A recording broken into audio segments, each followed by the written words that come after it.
काली, महाकाली और भद्रकाली और एक सुंदर सा रूप कालिका देवी। भक्त का भाव जैसा रहा, संतों की आराधना जैसी रही, मां को उसी रूप में उन्होंने देखा। जानते हैं मैं इस समय जिस सिद्ध पीठ में हूं वो क्यों सबसे अलग है? क्योंकि यहां पर कृष्ण की वाणी जुड़ी हुई है, तो साथ ही साथ मां सती का असीम आशीर्वाद भी है। इस मंदिर में आकर के सबसे पहले मां कालिका बोलती हैं, आपकी विजय हो। और जब आप शरणागति में होते हैं तो मां हाथ उठाकर बोलती है, तथास्तु। और मेरे सामने है मां काली के वो पुत्र जिन्होंने मां काली की सेवा ही नहीं की बल्कि उन पर असीम अनुकंपा भी रही है। मेरे साथ है महंत सुरेंद्रनाथ जी। आपका बहुत बहुत स्वागत है हमारे भक्ति टाइम्स में। आपके सभी दर्शकों का हार्दिक अभिनंदन। आप सामने हैं तो सबसे पहला यही सवाल आता है कि मां कालिका के रूप को आपने कैसा देखा?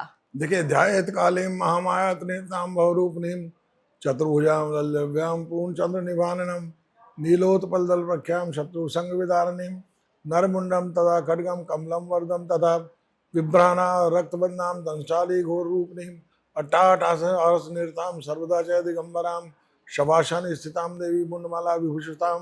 भगवती काली 4 भुजाओं वाली है, उनके केश बिखरे हुए हैं, उनके बाएं हाथ में खड्ग और मुंड धारण किए हुए हैं, तो दाएं हाथ में वर और अभय प्रदान करते हुए भगवती काली मुंडों की माला धारण किए हुए हैं और सब रूप में स्थित भगवान शिव के ऊपर जो है विराजमान है। और यहाँ पे साक्षात स्वयंभू भोलेनाथ भी हैं। निश्चित रूप से, क्योंकि महाकाली की पूजा के साथ साथ जो है दाहिने पक्ष में जो है महाकाल की पूजा भी की जाती है, इसलिए जो है महाकाल रूप में भगवान शिव भी यहाँ विराजमान है। नवरात्रा की शुभ घड़ी चल रही है, तो नवरात्रा में सबसे बड़ी बात कि क्या घट स्थापना का समय होना चाहिए और क्या समय है जिससे जो भी इसको सुन रहे हैं और अपने घर में घट की स्थापना करेंगे तो किस समय सबसे शुभ समय है? नवरात्र का पावन अवसर शक्ति की उपासना का विशेष पर्व है, जहाँ ब्रह्मांड में बनने वाले विशिष्ट योगों के कारण इस समय की गई पूजा अर्चना विशेष फलदायी होती है। वहीं आयुर्वेद के मतानुसार भी नवरात्र का पावन अवसर बहुत ही प्रशस्त है, क्योंकि इस समय नाना प्रकार के व्याधियों के उत्पन्न होने का भय बना रहता है। ऐसे में इस काल को लोगों ने जो यमदृष्टा काल की संज्ञा दी है, जिस समय उपवास रखते हुए भगवती को जो है संयमित आहार विहार करने से शरीर को एक नई ऊर्जा प्राप्त होती है, इसलिए भी इसको जो है शक्ति की उपासना का पर्व कहा जाता है।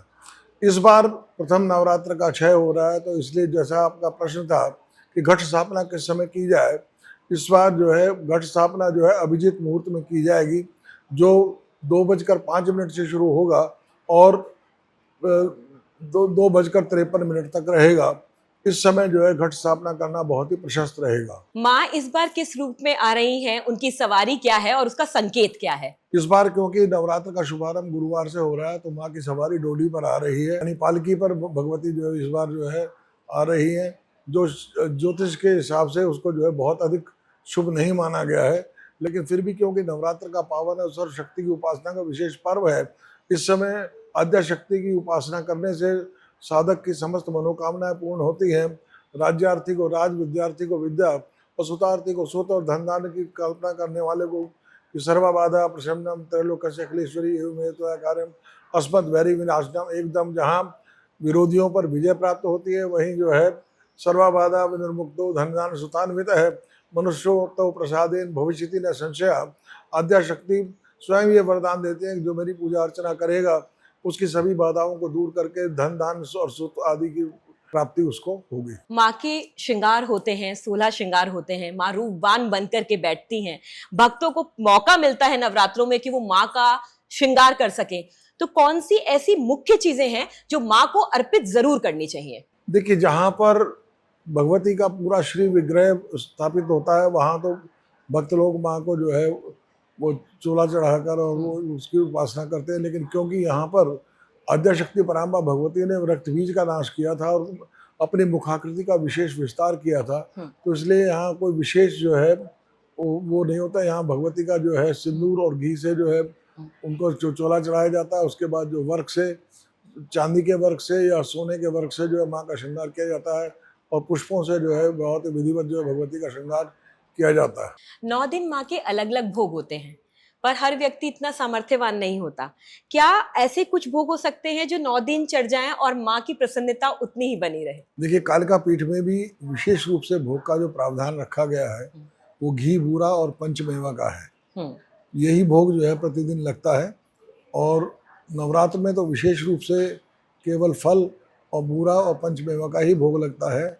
उसके अलावा बाकी दिन जो श्रद्धालु भक्त अपनी श्रद्धा से माँ को भेंट अर्पण करते हैं, माँ उसको ही स्वीकार करती है। दुर्गा सप्तशती का पाठ इन 9 दिनों में उनकी महिमा क्या है और उसका महत्व कितना बड़ा है? देखिए, नवरात्र के अवसर पर लोग जो है नवचंडी, शतचंडी और सहस्त्रचंडी का आयोजन करते हैं, जिसमें जो है श्री दुर्गा सप्तशती का जो है 9 पाठ, सहस्त्र पाठ या शत पाठ जो किए जाते हैं, उसी को नवचंडी, शतचंडी या सहस्त्रचंडी बोलते हैं। तो नवरात्र के अवसर पर कालिका पीठ में भी जो है विशेष रूप से यज्ञ का आयोजन होता है, जो वैदिक विद्वानों के द्वारा जो शतचंडी यज्ञ का आयोजन किया जाता है। उसमें जो है दुर्गा सप्तशती के 100 पाठ जो है या 108 पाठ जो है किए जाते हैं। इसको करने का सही तरीका क्या है? देखिए, सबसे पहले तो ये है कि पुस्तक जो है हाथ में ना लेकर जो रेहल है उस पर रखकर या चौकी पर रखकर उसका जो है पाठ किया जाए। पहले तो जो है सर्वप्रथम जो है कवच, कीलक, अर्गला, इन तीनों इनको खड़ंग सहित और तीनों रहस्य सहित जो है भगवती की सप्तशती का पाठ करना चाहिए, वरना वो पाठ जो है अधूरा माना जाता है। भगवती के विशेष रूप से जो है जो पहला अध्याय, चतुर्थ अध्याय, 11वां अध्याय और पंचम अध्याय जो विशेष महत्व रखते हैं, जिसमें भगवती की स्तुतियाँ दी गई हैं। जो लोग संपूर्ण सप्तशती का पाठ ना कर पाए, अगर वो केवल इन चारों स्तुतियों का पाठ भी कर लेते हैं, जो पहले पाठ को जैसे रात्रि सूक्त कहा जाता है, तो जो 5वें अध्याय में जो दुर्गा की स्तुति है उसको जो देवी सूक्त कहा जाता है, अगर इन दोनों का भी पाठ कर ले तो भगवती के जो सप्तशती के पाठ का फल साधक को मिल जाता है। जैसे कोई ये सारे पाठ ना कर पाए क्योंकि एक समय भी होता है बहुत सारी, और लोग रोज अपनी नौकरी पे या काम पे जाते हैं, तो कोई ऐसा तरीका है कि वो पाठ कर लीजिए, आपको फल उतना मिल जाएगा? मैंने अभी उसी की चर्चा की है कि जो लोग संपूर्ण सप्तशती का पाठ नहीं कर पाते, वो पहला अध्याय में जो रात्रि सूक्त है उसका पाठ, और जो पंचम अध्याय में जो नमो देवे महादेवे शिवाय सत्यम नमः नमः प्रकृते भद्राय नियते पंचम रुद्राय नमो नित्याय गौरे धरे तरुण नमः देवी सूक्त कहलाता है। इसका पाठ करने से भी जो है साधक को माँ की कृपा प्राप्त होती है। क्या खाली सिद्ध कुंजिका का पाठ किया जा सकता है? सिद्ध कुंजिका का पाठ तो विशेष प्रयोजन के लिए किया जाता है। उसमें जो मंत्र है, जो माला मंत्र है, उसका विशेष रूप से जप करना चाहिए। उससे जो है साधक को अभिष्ट फल का प्राप्ति होती है। जैसे बहुत सारे लोग संस्कृत नहीं जानते, उनके अर्थों को नहीं समझते, तो क्या खाली हिंदी पढ़ करके जो उनके लिए सरल हो उससे भी उतना ही महत्व मिल सकता है? नहीं, पाठ तो जो है मूल रूप में ही किया जाना चाहिए, वही प्रशस्त होता है। और कोई सुनना चाहे, कई लोग नहीं पढ़ पाते हैं, उनके लिए? उसके लिए यह है कि वो वैदिक विद्वानों के द्वारा जो है उस अपने पाठ को कराए और करे और उसका श्रवण करे। हमसे बातचीत करने के लिए बहुत बहुत धन्यवाद, और माँ कालिका का आशीर्वाद जो भी इस कार्यक्रम को देख रहा है उसको मिले, और जो आपने मार्गदर्शन दिया है वो उस अनुसार कार्य भी करे। आद्यशक्ति पराम्बा भगवती की कृपा से आपके सभी दर्शकों को मनोवांछित फल की प्राप्ति हो और माँ की कृपा सब पर बरसे, सबके घर में सुख शांति और समृद्धि का वास हो। आप जानते हैं कि माँ को सरलता पसंद आती है, माँ को भाव पसंद आता है और माँ को शरणागति पसंद आती है। अगर आपका मन अच्छा है और आप किसी संत के भी दर्शन कर लेते हैं, किसी सिद्धपीठ या शक्तिपीठ के भी दर्शन कर लेते हैं, तो यकीन मानिए माँ आपको बालक के तौर पर ही देखती है। ये जो आपके सामने इंटरव्यू है, इसका यही आधार बहुत मजबूत हो सकता है कि अगर जो बताया गया है इन नवरात्रों में आपने उनका अनुसरण भी कर लिया, तो आपको बड़े बड़े यज्ञों का भी फल प्राप्त हो सकता है।